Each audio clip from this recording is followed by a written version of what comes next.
우리가 예수님을 믿는 즐거움이 있어야 하죠.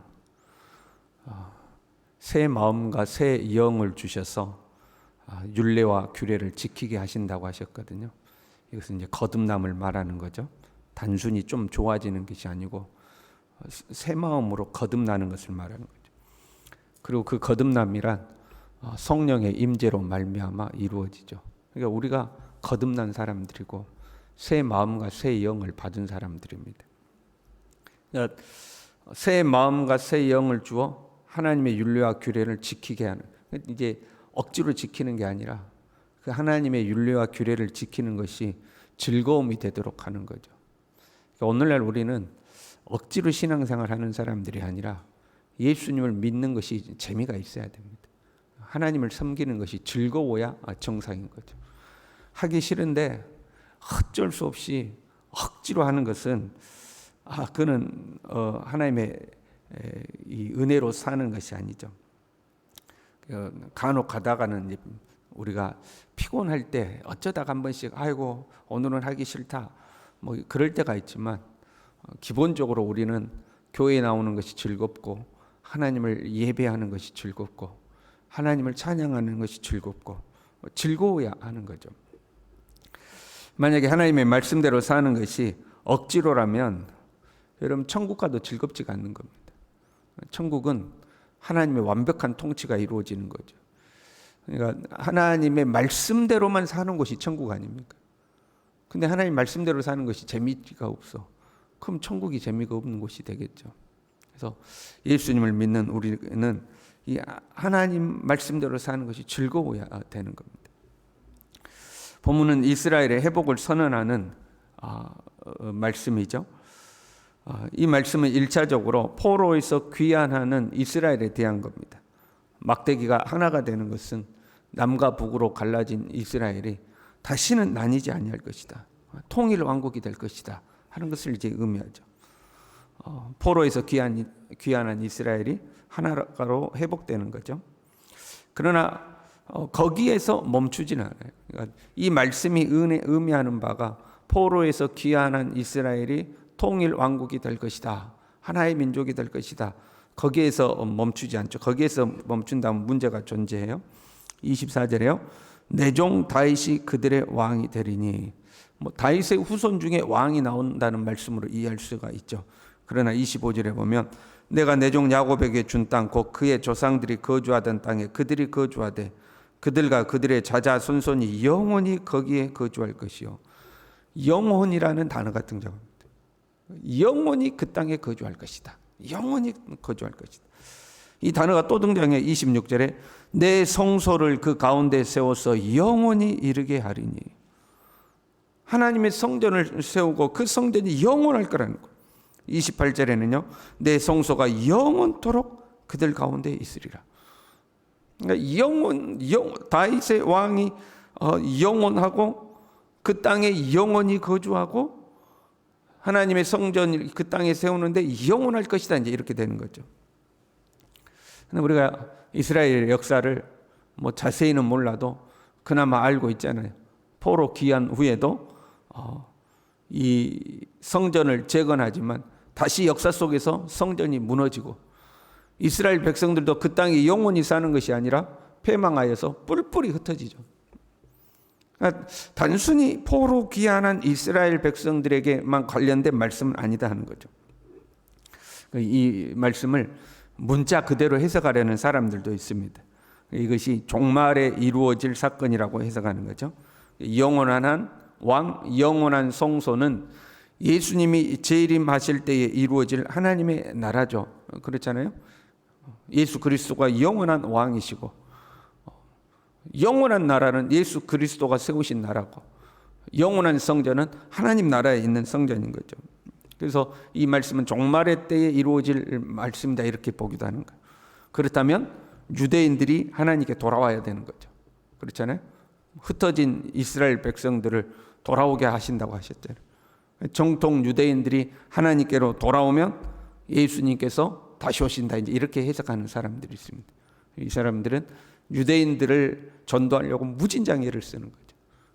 백 투 예루살렘 이런 거 한 번씩 들어보신 적이 있을 겁니다. 예루살렘을 회복하고 이스라엘을 하나님께로 돌아오게 해야 된다. 그래서 예수님이 오시는 날을 우리가 준비를 해야 된다 하고, 이제 유대인들이 돌아오면 이 말씀이 이루어질 것이다 하고 이제 해석하는 사람들도 있는 거죠. 그러나 성경의 모든 예언은 예수님에 관한 거죠. 예수님께 초점이 맞춰져 있는 거예요. 예수님이 이 땅에 오실 때만 해도 유다인과 사마리아인들은 상종도 하지 않았습니다. 사마리아 여인이 예수님께서 물을 달라고 그럴 때 이상하게 여겼잖아요. 서로 상종하지 않은 거죠. 그러니까 두 민족이 하나가 되는 것이 아니고 그때까지도 나뉘어서 서로 하나가 되지 못하고 있었습니다. 이 경계가 성령이 임하고 복음이 증거되면서 무너지는 거죠. 사마리아인과 유대인들 사이에 있던 이 경계가 무너져요. 사도행전 8장 14절에 이렇게 기록되어 있습니다. 예루살렘에 있는 사도들이 사마리아도 하나님의 말씀을 받았다함을 듣고 베드로와 요한을 보내매 그들이 내려가서 그들을 위하여 성령 받기를 기도하니, 그 사마리아가 복음을 받아들였다는 거예요. 상종도 안 하던 곳인데. 그래서 사도들을 보내서 그들에게 복음을 전하고 안수할 때에 사마리아 사람들도 성령을 받습니다. 그래서 성령으로 하나가 되는 거예요. 남유다와 북이스라엘만 하나가 되는 것이 아니죠. 로마서 3장 29절에요. 하나님은 다만 유대인의 하나님이시냐, 또한 이방인의 하나님은 아니시냐, 진실로 이방인의 하나님도 되시느니라. 골로새서 3장 11절에요. 거기에는 헬라인이나 유대인이나 할레파나 무할레파나 이방인이나 수구디아인이나 종이나 자유인이나 차별이 있을 수 없나니 오직 그리스도는 만유시요 만유 안에 계시니라. 예수 그리스도를 구주로 영접하는 사람은 유대인이든 헬라인이든 로마인이든 종이든 자유자든 할레인이든 무할레인이든 2000년 전의 사람이든 2000년 후에 있는 우리든 차별이 없이 모두 다 하나라는 겁니다. 예수 그리스도 안에서 모두가 하나가 되는 거죠. 성령으로 예수님을 구주로 영접하는 거잖아요. 성령으로 온 세상 사람이 하나가 돼요. 우리가 어디를 가든지, 세계 어디를 가든지 이단만 아니면 예수 믿는다고 그러면 금방 마음문이 열리잖아요. 당신도 예수 믿냐고, 나도 예수 믿는다고 하나가 되는 거죠. 영원한 성소도 마찬가지죠. 마태복음 16장 8절에 내가 이 반석 위에 내 교회를 세우리니 음부의 권세가 이기지 못하리라. 예수 그리스도를 통하여서 시작된 교회는 영원한 교회입니다. 음부의 권세가 절대 이기는 교회죠. 이기지 못하는 교회죠. 이 성소는 눈에 보이는 성소를 말하는 것이 아니죠.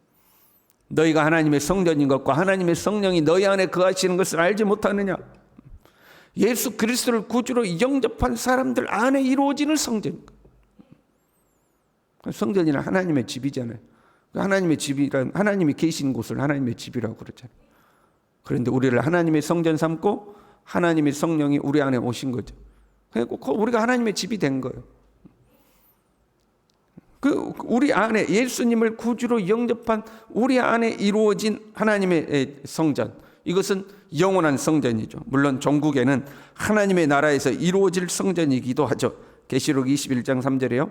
내가 들으니 보좌에서 큰 음성이 나서 이르되 보라, 하나님의 장막이 사람들과 함께 있음에, 하나님의 집이, 하나님의 장막, 하나님의 집이 사람들과 함께 있음에 하나님이 그들과 함께 계시리니 그들은 하나님의 백성이 되고 하나님은 친히 그들과 함께 계셔서. 종말에 이루어질 영원한 하나님의 나라죠. 이 말씀은 좁게 보면 포로에서 귀환할 이스라엘 백성들에 대한 예언이지만 넓게 보면 예수 그리스도를 구주로 영접하고 성령을 받아 하나님의 성전된 오늘날 우리들 다 포함하고 있는 말씀. 오늘날 우리가 그리스도 예수 안에서 하나가 되었고 영원한 하나님의 성전이 된 거죠. 저와 여러분 안에 영원한 하나님의 나라가 있는 줄로 믿습니다. 하나님의 성전이 된 거예요. 그러면 그 하나님의 나라를 누리고 있냐 하는 거죠. 우리 안에 이루어진 예수 그리스도로 말미암아 내 안에 이루어진 하나님의 나라를 누리고 있는가? 간혹 그런 생각이 들어요. 우리가 예수님을 믿는 즐거움을 잃어가는 것이 아닌가? 예수 믿는 즐거움이 없는 거예요. 하나님을 섬기는 즐거움이 없는 거죠. 예수님께서 수고하고 무거운 짐진 자들아 다 내게로 오라 말씀하셨잖아요. 그때의 좁은 의미로 보면 수고하고 무거운 짐이라는 것은 율법의 짐이었습니다. 가난하고 힘없는 백성들이 율법의 짐까지 짊어지고 그 율법을 지키기 위해서 힘겹게 살아가는 그 모습을 보고 수고하고 무거운 짐이라고 생각한 거예요. 그래서 예수님이 오셔서 수고하고 무거운 짐진 자들아 다 내게로 오라. 내가 너희를 쉬게 하겠다. 내 짐은 쉽고 가볍다 그랬어요. 그러니까 예수님을 믿는 우리가요, 예수님을 믿는 게 쉽고 가벼워야 돼. 더 나아가서 즐거워야 돼. 여러분, 쉽고 가볍다는 것은 즐거운 거잖아요. 즐거우니까 쉬운 거죠. 그런데 우리가 은혜를 잃어버리잖아요. 똑같아지는 거예요. 예수 믿는 것이 수고하고 무거운 짐이 돼버려요. 그 시대의 사람들이 율법이 수고하고 무거운 짐이었던 것처럼 하나님의 은혜를 잃어버린 우리는 예수 믿는 것이 수고하고 무거운 짐, 기도하는 것도 무겁고 예배드리는 것도 무겁고 말씀대로 사는 것도 고통이고 그렇다고 안 믿을 수도 없고 그 억지로 믿는 수고하고 무거운 짐진 자가 돼버리는 거죠. 그 속에 하나님의 나라가 없는 거예요. 이 하나님의 나라를 우리가 회복해야 되는 거죠. 한두 번 맛보고 끝나는 나라가 아니고 영원한 하나님의 나라예요. 영원한 하나님의 나라. 무엇보다 더 중요한 것은 영원한 왕의 통치를 받아야 되는 거예요. 나라라는 개념이 그런 거예요. 통치의 개념입니다. 통치를 받는 것이 나라예요. 우리가 하나님의 나라라고 그러면 하나님의 통치를 받는 것이 곧 하나님의 나라예요. 영원한 왕이신 예수 그리스도의 통치를 받고 살아야 내가 하나님의 나라에 사는 거죠. 누가 나의 왕인가? 정말로 예수 그리스도가 나의 왕인가? 아니면 첫사람 아담과 하와가 그랬던 것처럼 하나님을 제껴버리고 자기들이 하나님이 되려고 했잖아요. 왕이신 예수님을 우리가 제껴버리고 내가 왕이 되어 살아가려고 하는 거 아닌가 하는 거죠. 그러니까 예수 믿는 것이 수고하고 무거운 짐이 되는 거예요. 영원한 하나님의 나라가 우리 안에 있고 영원한 왕이신 예수 그리스도가 우리 안에 성령으로 와 계시니 우리가 예수 그리스도를 진정한 왕으로 모시고 이 영원한 하나님의 나라를 누리고 살아야 할 줄로 믿습니다. 올해는 진짜 우리가 예수 믿는 즐거움, 기도하는 즐거움, 찬양하는 즐거움, 예배하는 즐거움, 하나님의 자녀로서 살아가는 즐거움, 이 즐거움을 회복하고 하나님의 나라를 누리고 살아갈 수 있기를 바랍니다. 기도하겠습니다. 아버지 하나님 감사합니다. 죄악 중에 부패하고 타락한 우리를 선택하여 예수 그리스도의 보혈로 정결케 하시고 우리를 하나님의 성전 삼아 주시고 우리의 왕 되어 주심에 참으로 감사를 드립니다. 우리 안에 계시는 하나님의 나라와 하나님의 통치 아래 온전히 살아갈 수 있도록 예수 믿는 즐거움을 회복하고 예수님을 믿는 기쁨 속에서 살아갈 수 있도록 주님 우리를 온전히 다스리고 통치하여 주시옵소서. 예수님의 이름으로 기도 올리옵나이다. 아멘.